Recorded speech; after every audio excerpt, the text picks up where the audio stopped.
Hello दोस्तों, कैसे हैं आप लोग। I hope you are good. तो चलिए आज हम आगे बढ़ाने वाले CGLRC का आगे का आज अध्याय 4 पढ़ेंगे। इसको मिटा देता हूँ।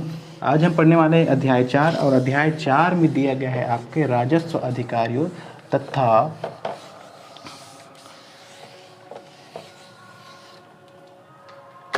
राजस्व न्यायालयों की प्रक्रिया। ठीक है, आज हम पढ़ने वाले हैं अध्याय 4। अध्याय 4 जो है अध्याय धारा 27 से चालू होगा और धारा 43 तक जाएगा। अध्याय 4 में दिया गया है आपका राजस्व अधिकारियों तथा राजस्व न्यायालय की प्रक्रिया। आज हम पढ़ने वाले हैं अध्याय 4 और अध्याय 4 में दिया गया है राजस्व न्यायालय की प्रक्रिया, है ना। राजस्व अधिकारी तथा राजस्व न्यायालय की प्रक्रिया की चर्चा है। राजस्व न्यायालय की प्रक्रिया की चर्चा है। ठीक है, तो आज हम पढ़ने वाले हैं अध्याय 4 और अध्याय 4 में क्या दिया है, राजस्व अधिकारियों तथा राजस्व न्यायालय की प्रक्रिया की चर्चा है अध्याय 4 में। अध्याय 4 आपका चालू होता है धारा 27 से। पिछली बार हमने धारा 26 तक कंप्लीट किया था। आज हम पढ़ने वाले हैं धारा 27। धारा 27 में दिया गया है आपका जांच करने के लिए स्थान। जांच करने के लिए स्थान दिए गए हैं धारा 27 में। जांच करने के लिए स्थान धारा 27 में है। अब देखिए कौन जांच कर सकता है, कैसे जांच कर सकता है। तो देखिए जांच करने के लिए स्थान दिया गया है आपके धारा 27 में।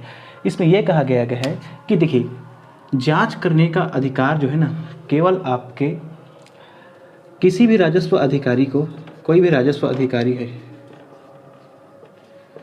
है ना, कोई भी राजस्व अधिकारी वह अपने सिर्फ अधिकार क्षेत्र में, मतलब कि जो आपके अधिकार क्षेत्र है उसी में ही क्या कर सकता है, जांच कर सकता है।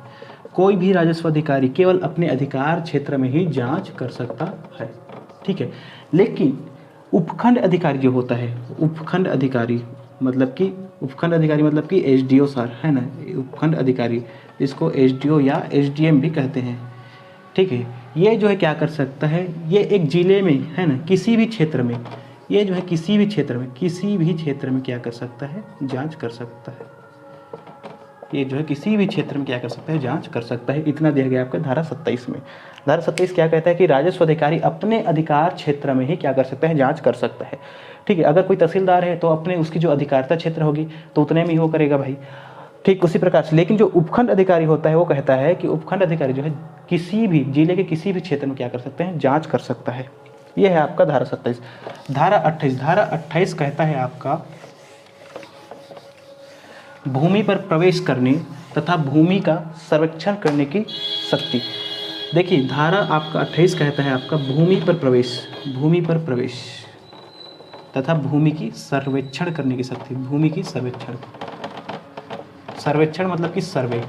ठीक, सर्वे कैसे करेगी, भूमियों की सर्वे भी होती है। ठीक है, तो ये हो गया आपका बता रहा है भूमि पर प्रवेश। तो देखिए कोई भी राजस्व अधिकारी, धारा 28 कहता है कि कोई भी राजस्व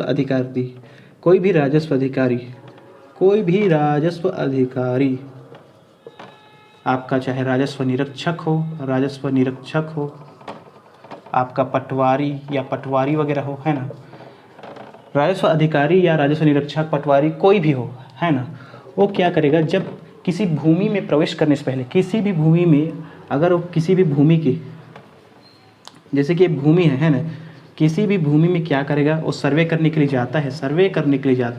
किसी भूमि की क्या करने के लिए जाता है, सर्वे करने के लिए जाता है। तो उसमें प्रवेश करने से पहले 24 घंटा पहले, उस भूमि पर 24 घंटा पहले प्रवेश करने के, उसका निरीक्षण करने के, उस भूमि पर घुसने के 24 घंटे पहले क्या करेगा, जो भूमि स्वामी होगा उसको सूचना देगा। भूमि स्वामी को क्या देगा, सूचना देगा कि भाई हम लोग आ रहे हैं, भूमि की सर्वे करने के लिए आ रहे हैं, निरीक्षण करने के लिए आ रहे हैं, हम भूमि को देखने आ रहे हैं। ठीक है, तो भूमि स्वामी को क्या देगा, 24 घंटे पहले उसको सूचना देगा। ठीक है, और साथ ही साथ भूमि स्वामी के सामाजिक और धार्मिक, जो उसकी सामाजिक और धार्मिक भावनाओं का भी ध्यान रखा जाएगा। ठीक है, सामाजिक और धार्मिक भावनाओं का भी, जो भूमि स्वामी है उसकी जो भी सामाजिक धार्मिक भावना होगी, हो सकता है उस जमीन पर कोई मंदिर हो, है ना, उसका भी ध्यान रखे भाई। कोई ठेस नहीं पहुंचाना है, सामाजिक और धार्मिक भावनाओं को ठेस नहीं पहुंचाना है भूमि स्वामी को, उसको ध्यान में रखते हुए क्या करना है, सर्वे करना है। ये कहता है आपका धारा 28। ठीक है, देखिए आर्टिकल 21 आप लोगों ने पढ़ा होगा, है ना। आर्टिकल 21 क्या कहता है? आर्टिकल 21 कहता है आपका प्राण एवं दैहिक स्वतंत्रता, है ना। प्राण एवं दैहिक स्वतंत्रता, प्राण एवं दैहिक स्वतंत्रता आर्टिकल 21, तो उसका उल्लंघन हो जाएगा अगर बिना बताए किसी के भी जमीन भूमि घर पर घुस रहे हो तो। ठीक है, धारा 27 हो गया, 28 हो गया। धारा 29, धारा 29 क्या कहता है? धारा 29 कहता है आपका मामलों को अंतरित करने की शक्ति, मामलों को अंतरित करने की शक्ति धारा 29 कहता है। मामलों को अंतरित करने की शक्ति, अंतरित एक प्रकार से इसको हस्तांतरण भी बोलते हैं, हस्तांतरण भी बोलते हैं। तो मामलों को अंतरित करने की शक्ति किसके पास? तो देखिए राजस्व मंडल, मंडल जो क्या होता है सबसे बड़ा है, राज्य में सबसे बड़ा राजस्व मंडल।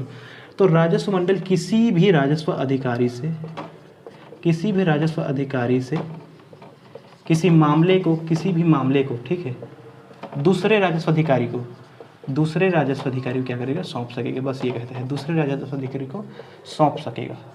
राजस्व मंडल क्या कर सकेगा? किसी भी राजस्व अधिकारी से किसी मामले को दूसरे राजस्व अधिकारी को अंतरित कर सकेगा, सौंप सकेगा। यह होता है आपका धारा 29। धारा 30, धारा 30 क्या कहता है?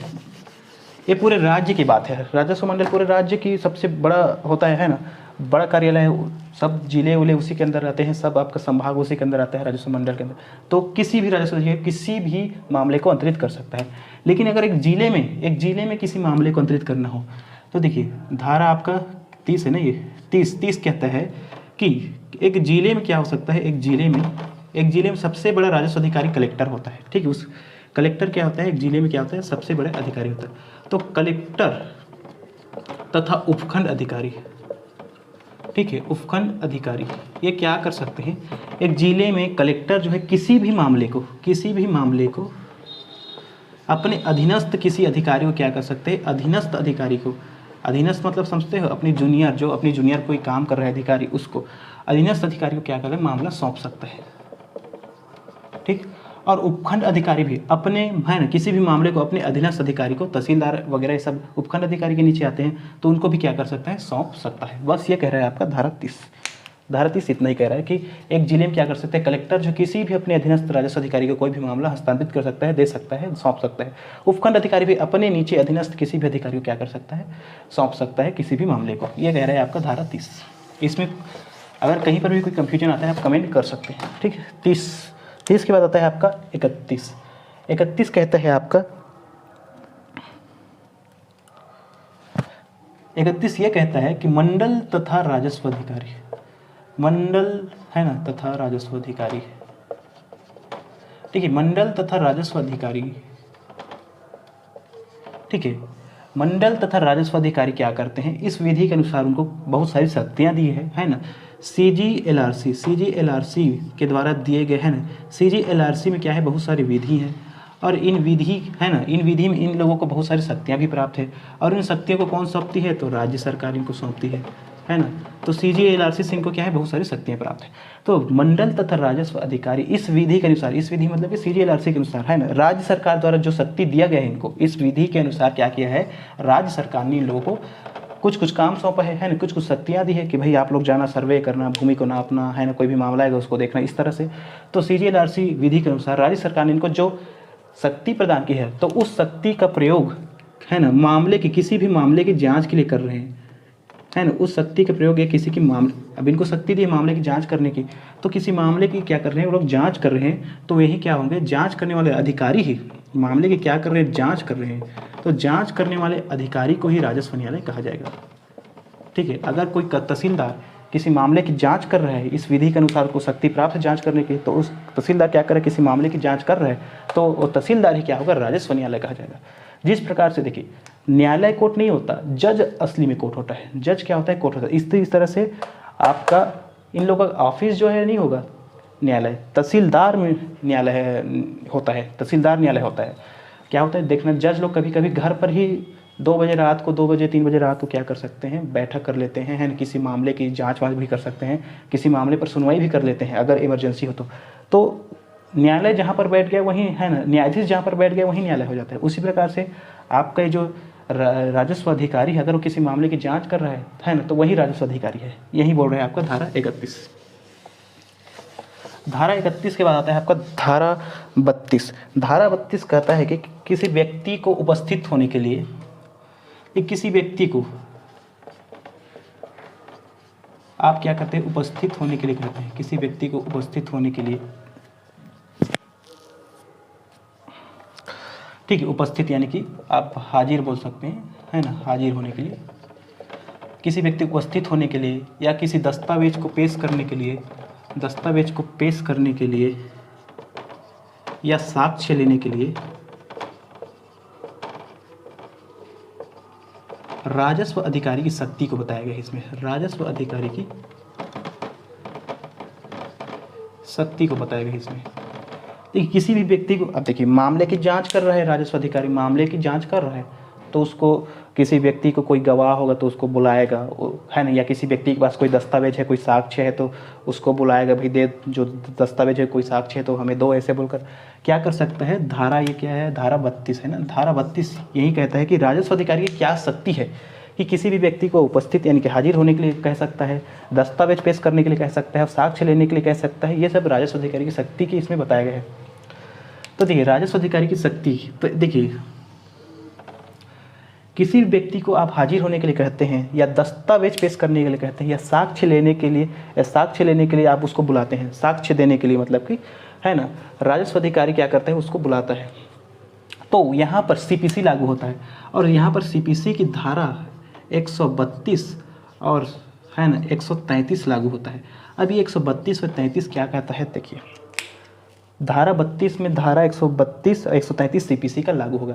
अगर आप किसी व्यक्ति को बुलाते हैं, है ना, समन कर दिया यहाँ पर उपस्थित होने के लिए, न्यायालय में आइए भाई आपसे पूछताछ होना है, या दस्तावेज पेश करने के लिए किसी व्यक्ति को आपने समन किया है, या साक्ष्य लेने के लिए आपने किसी व्यक्ति को समन किया है कि आइए साक्ष्य दीजिए, तो वहाँ पर सीपीसी का धारा 132 और धारा 133 लागू होगा। सीपीसी का धारा 132 ये कहता है कि ऐसी महिलाएं, अब हमारी जो हिंदू धर्म या हमारे जो भारत है, तरह तरह के धर्म के जाति के लोग रहते हैं, है ना, तरह तरह की उनकी परंपराएं होती है ना। तो क्या ये बोलता है कि हिंदू, देखिए धारा 135 से कहता है कि ऐसी महिलाएं जो अपनी रूढ़ी और रीति रिवाज, है ना, या रीतियों की वजह से, रूढ़ी रीतियों की वजह से, रीति रिवाज रूढ़ी वगैरह, है ना, अपनी जो परंपरा है या रूढ़ी रीति रिवाज है उनकी जो भी है, उसकी वजह से वो लोगों के सामने उपस्थित नहीं हो सकते, है ना, उसकी वजह से क्या कर सकते हैं, वो लोगों के साथ उपस्थित नहीं। सीपीसी के धारा 132 क्या कहते हैं कि ऐसी महिलाएं जो रूढ़ी रीति रिवाज की वजह से लोगों के सामने उपस्थित नहीं हो सकते हैं तो उनको छूट रहेगा, उनको उपस्थित होने के लिए नहीं कहेगा। मतलब कि राजस्व अधिकारी जो है, ऐसी महिलाएं जिनको रूढ़ी रीति रिवाज की वजह से लोगों के सामने उपस्थित होने के लिए वो नहीं उपस्थित हो सकते, तो उनको क्या कर सकते हैं, राजस्व अधिकारी नहीं बुला सकते हैं। ऐसी महिलाएं जो रूढ़ी रीति रिवाज की वजह से लोगों के सामने उपस्थित नहीं हो सकते, तो उनको राजस्व अधिकारी नहीं बुला सकता है। ये कहता है आपका सीपीसी 100 धारा 32। तो ये आपके सीजीएलआरसी में भी लागू होता है धारा 32 के मामले में, ठीक है। अब सीपीसी की धारा 133 क्या कहता है, तो सीपीसी की धारा 133 ये कहता है कि हमारे जो राष्ट्रपति हैं, है ना, या उपराष्ट्रपति हैं, है ना, उपराष्ट्रपति हैं, या हमारे जो प्रधानमंत्री हैं, है ना, हाई कोर्ट के जज वगैरह हैं, है ना, आपका जज वगैरह है, सुप्रीम कोर्ट के जज वगैरह है, आपके मंत्री वगैरह हैं, आपके जो, है ना, लोकसभा का आपका अध्यक्ष है, आपका विधानसभा का अध्यक्ष है, नोट्स में सब है, देख लेना आप लोग, विधानसभा का अध्यक्ष है ना, राज्यसभा का सभापति है, तो इन लोगों को क्या है, छूट है, इन लोगों को भी आप नहीं बुला सकते हैं। राजस्व अधिकारी की शक्ति इतनी नहीं है कि इन लोगों को बुला सके किसी मामले में। कोई गवाह, अगर ये गवाह हैं या इनके पास कोई सबूत है या इनके पास कोई तथ्य है, लेकिन है तो है इनके पास, है तो, लेकिन राजस्व अधिकारी इनको बुला नहीं सकता है क्योंकि इनको छूट है भाई, इनको छूट है। ये कहता है आपका धारा 32, ठीक है। तो इन लोगों को क्या है, छूट दिया गया है उपस्थित होने से। राजस्व अधिकारी इन लोगों को नहीं बुला सकता है, धारा 132 और 33 वाले लोगों को नहीं बुला सकता है राजस्व अधिकारी, ठीक है। ये धारा यहाँ पर सीपीसी लागू होता है, ठीक है। बाकी लोगों को क्या कर सकता है, बाकी लोगों को क्या कर सकता है, तो बाकी लोगों को वो बुला सकता है। ठीक, तो छूट प्राप्त लोगों को छोड़कर बाकी सब लोगों के लिए क्या, वो लोगों से वो उपस्थित होने के लिए कह सकता है, उनसे दस्तावेज प्राप्त कर सकता है, उनसे साक्ष्य ले सकता है, सिर्फ छूट लोगों को छोड़कर। ठीक है, अब अगला इसमें यह कहता है,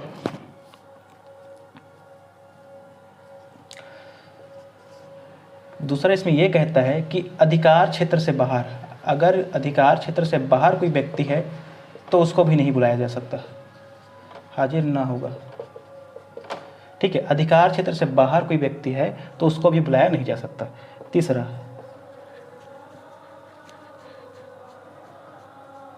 ठीक, और कोई ठीक, अब ये तो हो गया छूट वाली, अधिकार क्षेत्र से बाहर है तो उनको भी नहीं बुलाया जा सकता। ठीक है, लेकिन अब जो अधिकार क्षेत्र के अंदर है जिनको बुलाया जा सकता है, अगर वो उपस्थित हो गया तो उस उपस्थित व्यक्ति से क्या कर सकता है, वो जो दस्तावेज प्राप्त कर सकता है, दस्तावेज प्राप्त करने का अधिकार है, या साक्ष्य लेने का भी वो अधिकार रखता है। राजस्व अधिकारी क्या करता है, अधिकार रखता है, अधिकार रखता है राजस्व अधिकारी। ठीक, अगर वो जो उपस्थित व्यक्ति है तो उससे क्या क्या वो अपेक्षा कर सकता है, भाई जो दस्तावेज रखे उसको दे दो, या कोई साक्ष्य है उसको भी दे दो, ऐसा वो कर सकता है, उसके पास शक्ति है, राजस्व अधिकारी के पास, वो ले सकता है ये सब चीज़ों को। ठीक है, चौथा यहाँ पर ये कहता है कि मैंने बताया था 132 133 में बताया था कि राष्ट्रपति, उपराष्ट्रपति, प्रधानमंत्री, हाईकोर्ट जज वगैरह जो वीआईपी लोग हैं, जो नेता लोग हैं, उन लोगों को नहीं बुलाया जाता है। तो लेकिन उन लोगों को क्या करना है, उनके पास कोई ऐसा साक्ष्य है जिनको चाहिए केस के लिए एकदम जरूरी है, वो साक्ष्य बहुत अर्जेंट हो, चाहिए, तो उस साक्ष्य को लेने के लिए क्या कर सकता है, न्यायालय जो है कमीशन जारी कर सकता है ना। ऐसे लोग जिनको छूट प्राप्त है, जिनको 133 के तहत क्या है, धारा सीपीसी की धारा 133 के छूट प्राप्त है, लेकिन उनके पास कोई ऐसा साक्ष्य है जिसको लेना एकदम जरूरी है, ऐसा साक्ष्य है ना, जरूरी साक्ष्य है ना, वो साक्ष्य को लेना बहुत जरूरी है, तब क्या कर सकता है, न्यायालय जो है कमीशन जारी कर सकता है। अब ये कमीशन क्या होता है, तो देखिए इसके लिए तो सीपीसी पढ़ना बहुत ज़रूरी है, लेकिन मैं एक थ्रो में ऐसे ही बता देता हूँ सिंपल से।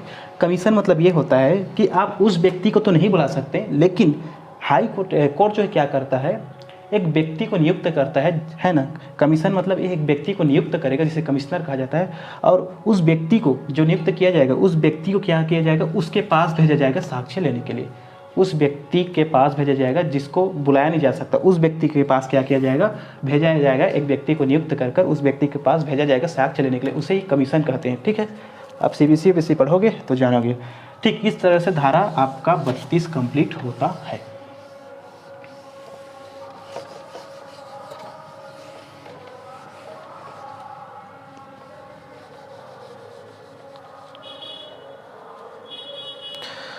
धारा 32 था कि 33 था,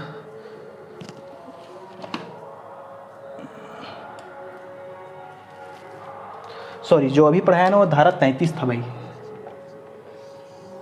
जो अभी पढ़ाया ना वो धारा 33 था, 32 नहीं था, 32 नहीं था, धारा 33 था।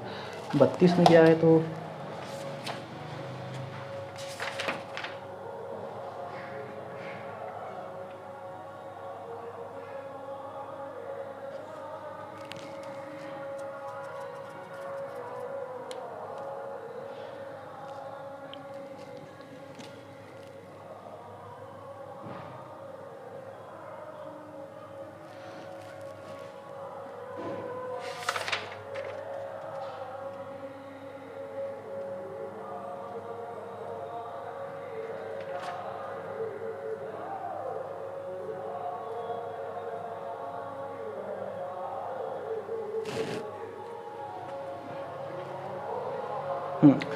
जो अभी पढ़ाया ना वो धारा 33 था। ठीक है, अभी जो पढ़ाया वो धारा 33 था, है ना, गलती से 32 निकल गया, वो धारा 33 था। ठीक है, तो धारा 33 था वो। अब आने वाले हैं हम लोग धारा 34 में। ठीक है, जो पढ़ाया वो क्या था, धारा 33 था, अब आने वाले धारा 34। एक्चुअली धारा 32 को छोड़ दिया हूँ। ठीक है, धारा 32 को छोड़ दिया हूँ। चलिए आगे चलते हैं, धारा 34। ठीक, धारा 34 ये कहता है कि देखिए हमने धारा 33 में क्या किया था, धारा 33 क्या किया था, समन जारी करने का वो एक तरीका था, है ना। किसी भी को समन कर जारी करते हैं तो उसमें धारा CPC की धारा 132 और 33 लागू होती है। तो धारा 33 के तहत किसी व्यक्ति को हमने क्या कर दिया, समन जारी कर दिया। धारा 33 के तहत समन हमने किसी को जारी किया है, मतलब किसी को बुलाया है। समन, हमने समन जारी किया है मतलब किसी को बुलाया है। किसी व्यक्ति को धारा 33 के अनुसार किसी व्यक्ति को हमने उपस्थित होने के लिए या कोई दस्तावेज पेश करने के लिए या कोई साक्ष्य लेने के लिए बुलाया है। तब यदि वह व्यक्ति नहीं आता है तो धारा 34 कहता है कि उसको कैसे विवश करेंगे, मजबूर करेंगे आने के लिए। ये कहता है आपका धारा 34। तो क्या क्या कर सकते हैं धारा 34 में, तो धारा 34 में हम कर सकते हैं का ये कहता है गिरफ्तारी वारंट, गिरफ्तारी वारंट जारी करा सकते हैं, गिरफ्तारी वारंट। लेकिन ये क्या होगा, बेलेबल होगा भाई, है ना। क्या ले सकते हैं उसमें, वो जो है बेल ले सकता है ना, बेल ले सकता है। बेलेबल क्या सकते हैं हम, गिरफ्तारी वारंट जारी करा सकते हैं। ये कहता है आपका कारण बताओ नोटिस जारी कर सकते हैं, कारण बताओ नोटिस जारी कर सकते हैं, कारण बताओ नोटिस जारी कर सकते हैं। और ये कहता है आपका उस पर 1000 तक का, उस पर क्या कर सकते हैं, 1000 तक का जुर्माना लगा सकते हैं, जुर्माना लगा सकते हैं। ठीक है, ये 3 चीज़ अगर करेंगे। हमने धारा 33 के अनुसार किसी व्यक्ति को उपस्थित होने के लिए कहा, है ना, उसको समन जारी कर दे, उपस्थित होइए। या कोई दस्तावेज है उसको लेने के लिए उपस्थित होने के लिए कहा, है ना, या कोई साक्ष्य है उसको लेने के लिए उसको कहा आइए आप, लेकिन वो व्यक्ति नहीं आता है, तब हम उसको कैसे मजबूर करेंगे, विवश करेंगे उपस्थित होने। तो पहला हम उसके ऊपर क्या कर सकते हैं, गिरफ्तारी वारंट जारी कर सकते हैं, लेकिन बेलेबल होगा, वो बेल ले सकता है वो, या कारण बताओ नोटिस जारी कर देंगे, या ये कहता है 1000 तक जुर्माना उसके ऊपर ठोक देंगे। ये कहता है आपका धारा 34। धारा 34 के बाद आता है आपका धारा 35। धारा 35 कहता है आपका पक्षकार की अनुपस्थिति में सुनवाई, पक्षकार की अनुपस्थिति में सुनवाई। धारा 35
ठीक, हम पढ़ रहे हैं धारा 35। धारा 35 कहता है पक्षकार की अनुपस्थिति में सुनवाई, पक्षकार की अनुपस्थिति में सुनवाई।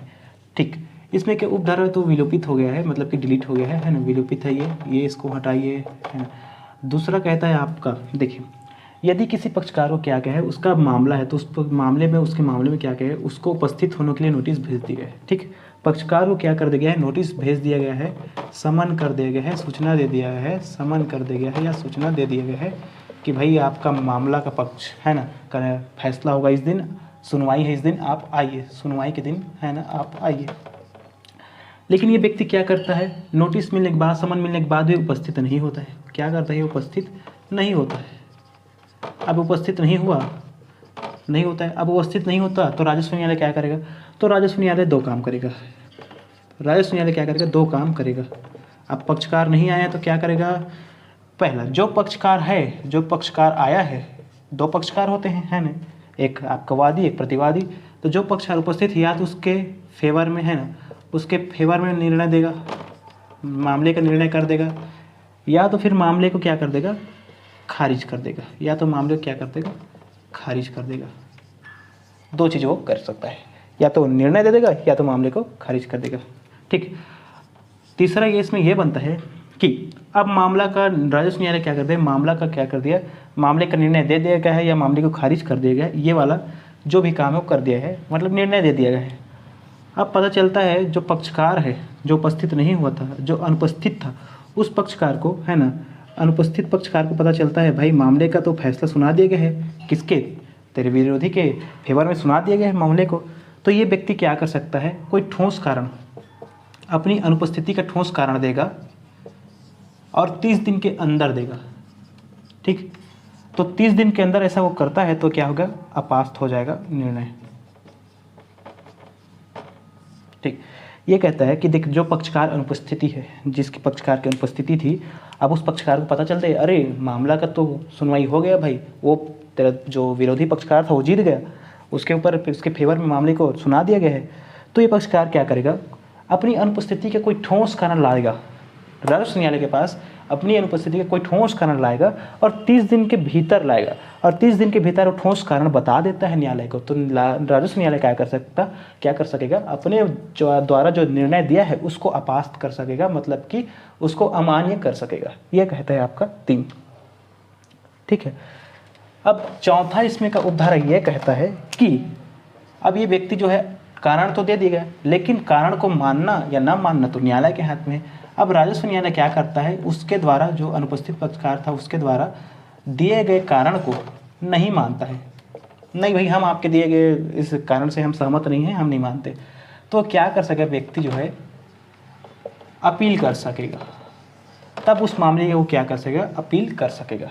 अब जो अनुपस्थित पक्षकार था और कारण दिया, लेकिन अब न्यायालय का मन है भाई वो माने कि नहीं माने, नहीं भाई हम तो सहमत नहीं हुए आपके जो कारण दिए हैं उससे हम सहमत नहीं है, हम फैसला नहीं बदलेंगे। तब राजस्व न्यायालय क्या करेगा, ये राजस्व न्यायालय का जो निर्णय दिया है उसके लिए क्या करेगा, वो जो व्यक्ति जो पक्षकार है वो क्या करेगा, अपील कर सकेगा। राजस्व न्यायालय द्वारा दिए गए जो निर्णय है उसके खिलाफ अपील कर सकेगा। अपील के बारे में आगे पढ़ेंगे, प्रथम अपील, द्वितीय अपील कब होता है, कैसे होता है, ये है आपका धारा 35। धारा 35 कहता है के बाद आता है आपका धारा 36, और धारा 36 कहता है सुनवाई का स्थगन। ठीक, धारा 36 कहता है सुनवाई का स्थगन। सुनवाई का स्थगन, स्थगन मतलब कि रोक देना। ठीक है, इस सुनवाई पर रोक लगा देना, सुनवाई को रोक देना है ना, अभी के लिए रोक दो भाई, इसको हटाओ, ऐसा धारा 36 से कहता है। देखिए इसमें यह कहा गया है कि जो राजस्व न्यायालय के अधिकारी है, जो राजस्व अधिकारी है, राज्य लिखा गया है, जो राजस्व, अरे ला तो भाई रे,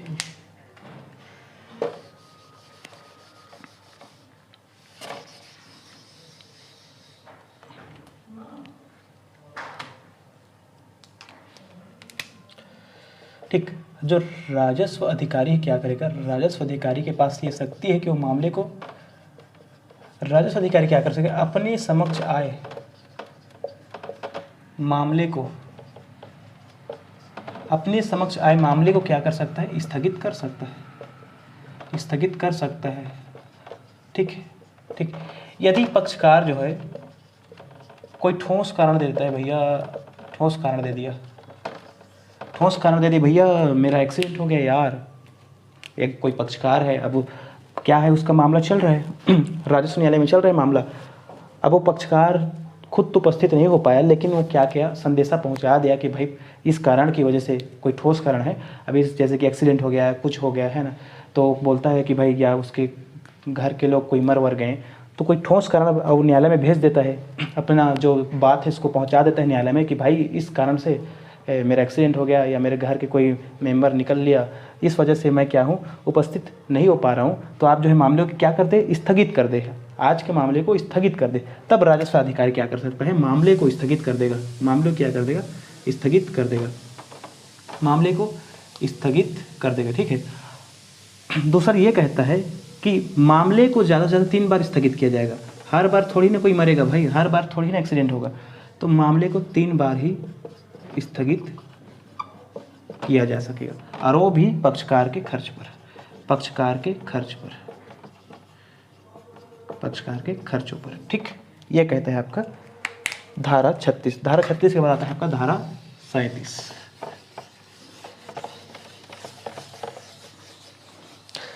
धारा 37 कहता है खर्चा दिलाने की शक्ति।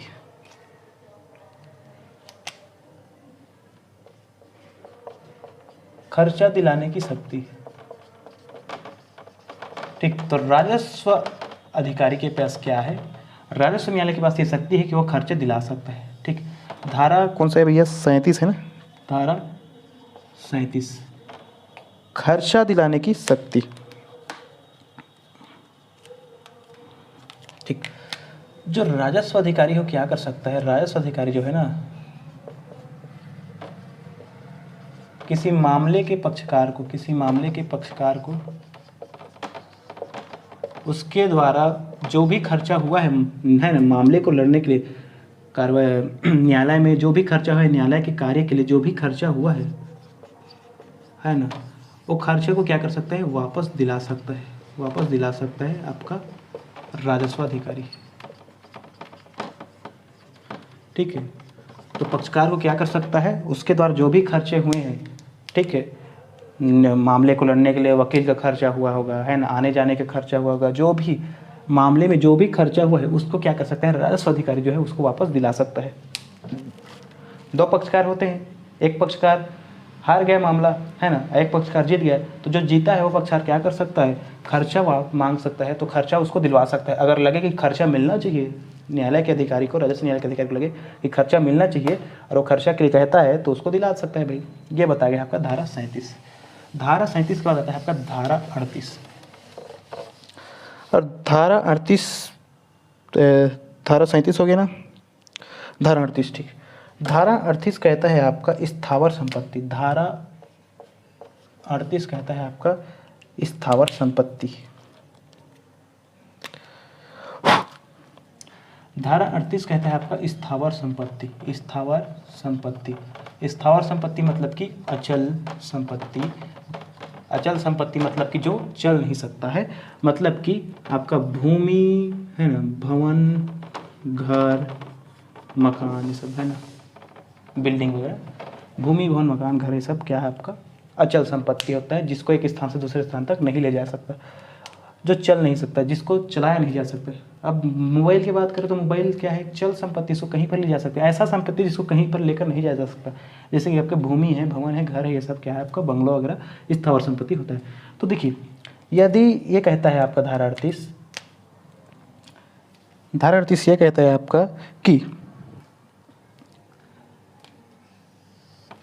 जो स्थावर संपत्ति है ना, स्थावर संपत्ति है,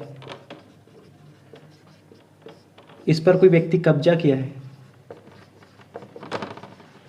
इसको खाली करने के लिए नोटिस दिया गया है, खाली करने का आदेश दिया गया है।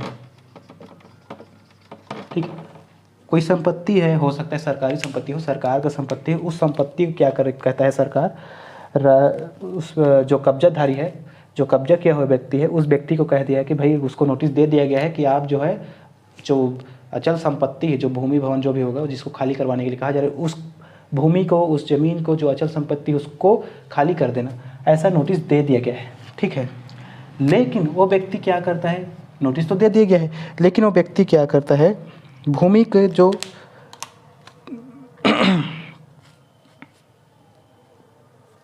है ना, नोटिस दे दिया गया है, लेकिन जो व्यक्ति उसको नोटिस मिलने के बाद भी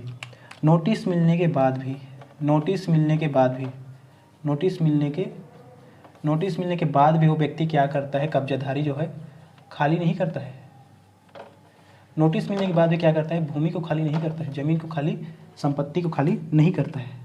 तब वहाँ पर अब क्या किया जाएगा, बहुत लोग गुंडे होते हैं, कई लोग जो कब्जा करने वाले होते हैं तो गुंडे ही होते हैं, है ना। अब वो कब्जा कर लिया है, अब उसको नोटिस तो दे दिया गया है, नोटिस मिलने के बाद भी मेरा क्या उखाड़ेगा, ऐसा सोच कर वो क्या करता है, नहीं करता है खाली, है ना। अब खाली नहीं करेगा, तब उसको खाली करवाने के लिए क्या कहता है, तीसरा ये कहता है, खाली करवाने के लिए क्या करेगा, एक अधिकारी की नियुक्ति की जाएगी, है ना, एक अधिकारी की नियुक्ति की जाएगी। ठीक, अब ये खाली करवाने जाएगा, अब इसकी नियुक्ति कर दी गई है, अब ये खाली करवाने जाता है। अब खाली करवाने चला गया, लेकिन खाली करवाने के समय, खाली करवाता है, ये अपना कार्य कर रहे हैं, खाली करवाने के लिए गया है, लेकिन खाली करवा रहा है, अपना कार्य कर रहे हैं, तब क्या होता है, जो एक कब्जाधारी व्यक्ति होता है, ये क्या करता है, खाली करवाने के लिए बाधा डालता है ना, खाली करवाने के कार्य में बाधा डालता है, या है ना, मारपीट कर देता है, गाली गलौज कर देता है, मारपीट वगैरह, है ना, गाली गलौज, जो भी है वो करता है, रोकता है। इस अधिकारी को जो खाली करवाने गया है ना, उसको क्या करता है, रोकता है, उसके कार्य पर बाधा डालता है, उसको खाली करवाने नहीं देता है, गाली गलौज मारपीट वगैरह करता है, तब वहाँ पर ये अधिकारी क्या कर सकेगा, बल का प्रयोग कर सकेगा। बल का प्रयोग है ना, बल का प्रयोग ये अधिकारी कर सकेगा। बल का मतलब वो पुलिस बुला सकेगा, फोर्स बुला सकेगा, जो भी करना हो करेगा। अब बल के प्रयोग करते हुए क्या करेगा, उस जो कब्जाधारी व्यक्ति है उसको उस जमीन से हटवाएगा। ये कहता है आपका धारा 38। अब धारा 38 के बाद आता है आपका धारा 29।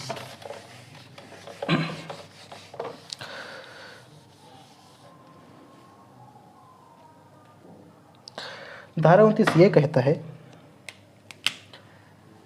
ठीक है, धारा 29 ये कहता है कि राजस्व अधिकारी के समक्ष, राजस्व जो अधिकारी है,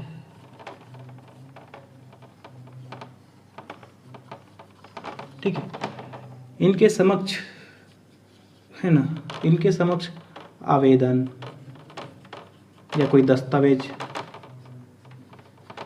या अन्य कोई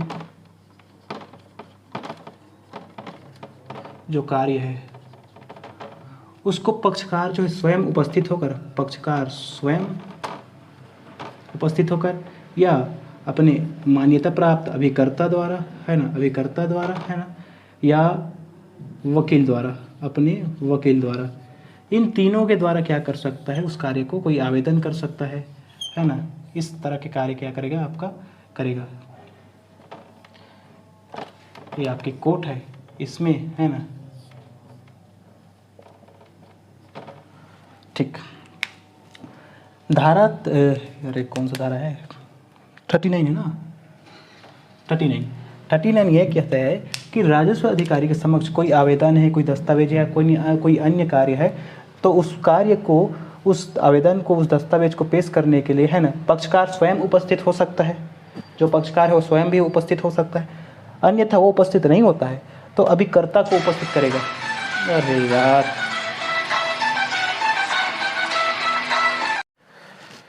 ठीक है, तो मैं ये बता रहा था कि जो 39 धारा 39 ये कहता है कि जो राजस्व अधिकारी है, जिसके पास कोई मामला है ना, मामला जाना है, तो राजस्व अधिकारी के समक्ष कोई आवेदन, कोई दस्तावेज या अन्य कोई कार्य पक्षकार स्वयं उपस्थित होकर भी दे सकता है ना, या अभिकर्ता के माध्यम से उपस्थित होकर दे सकता है, या वकील के माध्यम से वो दे सकता है। ठीक है, पक्षकार जो कार्य कर सकता है, कोई आवेदन देना है ना, कोई केस फाइल वगैरह कुछ भी करना है, या कोई दस्तावेज भेजना है, या कोई अन्य कार्य करना है, तो उन सब को पक्षकार स्वयं उपस्थित होकर तो कर सकता है। दूसरा, अगर पक्षकार उपस्थित नहीं होता है तब अभिकर्ता उसका होगा, जो अभिकर्ता रखेगा, जो मान्यता प्राप्त अभिकर्ता होगा, वो उपस्थित होकर दे सकेगा, कोई आवेदन कर सकेगा। ये दोनों नहीं है तो फिर अपना जो वकील होता है, जो वकील रखा है, उसके है ना, उसके माध्यम से क्या कर सकता है, कोई आवेदन, दस्तावेज वगैरह भिजवा सकता है, आवेदन करा सकता है। ये कहता है आपका धारा 39। 39 के बताता है आपका धारा 40, जो कि नहीं है, 41 भी नहीं है, 41 नहीं है, 42। 42 ये कहता है, 42 ये कहता है कोई निर्णय दिया गया है किसी मामले पर, कोई निर्णय दिया गया है किसी मामले पर, निर्णय दिया गया है किसी मामले में, कोई निर्णय दिया गया है, ठीक है, किसी मामले में कोई निर्णय दिया गया है। अब लेकिन उस मामले के जो निर्णय दिया गया है, लेकिन उस मामले में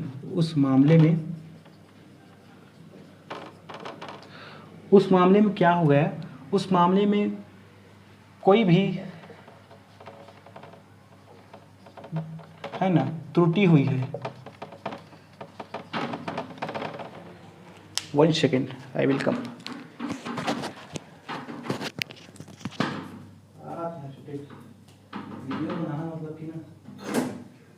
वीडियो बनाना मतलब कि एक तो झंझट ही काम है। तेरा गवर्नमेंट कहाँ है? कोई नहीं है, सब बहुत ही है। दोनों ही नहीं, वो नहीं है। छोटे भैया चल, वो चलते छोटे हैं, बड़े हैं भाई, ठीक।